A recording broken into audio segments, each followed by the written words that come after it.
As Jerry Seinfeld. Ladies and gentlemen, a big round of applause, Mr. Mike Ostrowski.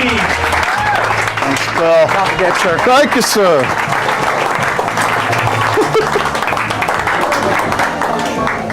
Bill Cruz. Bill Cruz! Come on. How about another hand for Brian Stevenson and Kevin Williams, who did a terrific job. How about a hand for these tables right up front, too? Don't they look great? Nobody knows who you guys are, but they love you. Thanks for coming out. How you guys doing? You look pissed. Look at you. Entertain us, dickhead. Okay. No pressure here. Good to be at Zanies. This is my home club. I'm a married guy also, as most of the, well, a couple of the guys on the show are. I've been married 10. I just had my 10th anniversary. Any married people here?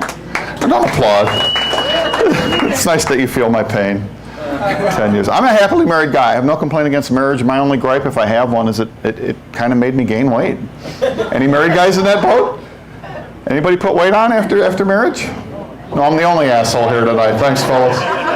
I've lost a little weight recently, admittedly, but the first 9 years I was married, I gained almost 50 pounds. Shit, that's almost 6 pounds a year. At that rate, 25 years, I'll be a whole other guy. And if my wife has anything to say about it, I will be, that's for sure. Oh, man. The good news is, and I don't know if you saw it after I gained my weight, I got my first TV commercial. Maybe you saw it. It ran very briefly earlier this year. I was the anti-Jared. I was the only guy I know who ate Subway sandwiches and gained weight. That skinny little prick can stick those veggie delights up his ass, folks. That's all I'm going to say. I think things are different when you're single versus when you're married. Married guys, wouldn't you agree? Those of you who can speak, married guys? I think you take better care of yourself when you're single. I really do. When you're single, let's be honest, you're looking to get laid. When you're single, you never know where your next blowjob's coming from, right? Now that I'm married, nothing's changed. No, that's a joke. That's the second blowjob joke of the night, ladies and gentlemen. Kevin Williams had your first. The other thing I remember about single versus married, though, when I was single, everything reminded me of sex. I'd be at a restaurant, I'd get a couple of scoops of mashed potatoes, I'd be thinking about boobs. Now that I'm married, I see boobs, I'm thinking about mashed potatoes. It's not a good thing. My wife takes off her bra, I'm reaching for the gravy, folks. It's a little game we play. No need to go into my sick world. Heinz really does have 57 varieties, that's what I can tell you. You know, now we have people from all over the country, as we always do it here at Zanies. So this may not necessarily work, but I'm going to do it anyway. You know what we had our first fight about as a couple? Sweetest Day. You guys all know what Sweetest Day is in October, or most of you? See, that's, some of you, Chicago people know what it is, right? It's a holiday in October. It's a Hallmark holiday, basically, right, guys? I think Valentine's Day is the one that counts. You tell somebody you love them once a year, that's more than enough. But my gripe against Sweetest Day, and it's obvious from your reaction today, it's not national. Did you folks know this? Yeah, I didn't. It's only in the Midwest. I had no clue. I met my wife in Arizona. Our first October together, I'm trying to be Mr. Romance. I actually said to her, so what do you want for Sweetest Day? She looks at me and says, what's that? I'm like, shit, I'm an idiot. I'll be buying you stuff the rest of my life in October now for no reason. That's how marriage works. For our 5th anniversary, we went to Hawaii. Anybody here been to Hawaii? Yeah. Beautiful place. And being a Chicago guy, I noticed this right away. Did you guys, anybody who's been there, maybe you've seen it, there are a shitload of homeless people in Hawaii. Did you guys know this? Homeless people in Hawaii, how do they get there? Do they wash up on shore? Am I missing something here? I'm not trying to be insensitive. Hey, but I work 2 jobs. It cost me a small fortune to get there and back.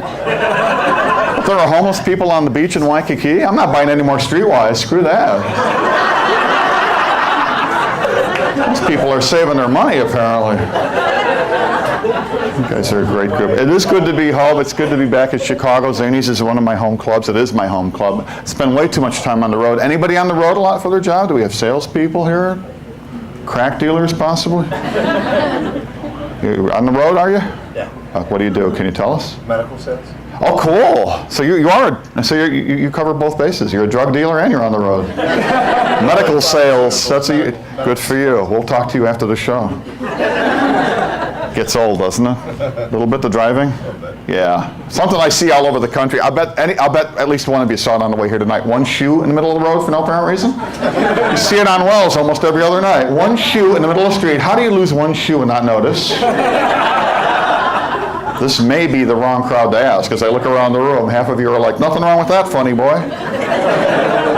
And you could almost understand it. It's warm tonight, right? You could lose a sandal. It's June. You could blow it off, but you'd have to have a pretty good buzz on mid-January. 12 below zero to drop a boot and pay no attention whatsoever. My foot's getting frosty. Now what? Wear thicker socks. I don't know what to tell you. The only reason I bring this up, though, is I finally had it explained to me by a genius from Kentucky. Yeah, that is an oxymoron. Thanks. I don't trust anybody from a state that abbreviates to KY in the first place. Let's leave it at that. This knucklehead stands up in the middle of our show. This is how he explains the one shoe. Because if there was two of them there, somebody take them. Well, there you go. Thanks for straightening out my ass, Billy Bob. That makes perfect sense to me. Take your achy, breaky heart and get the hell out of here, mister.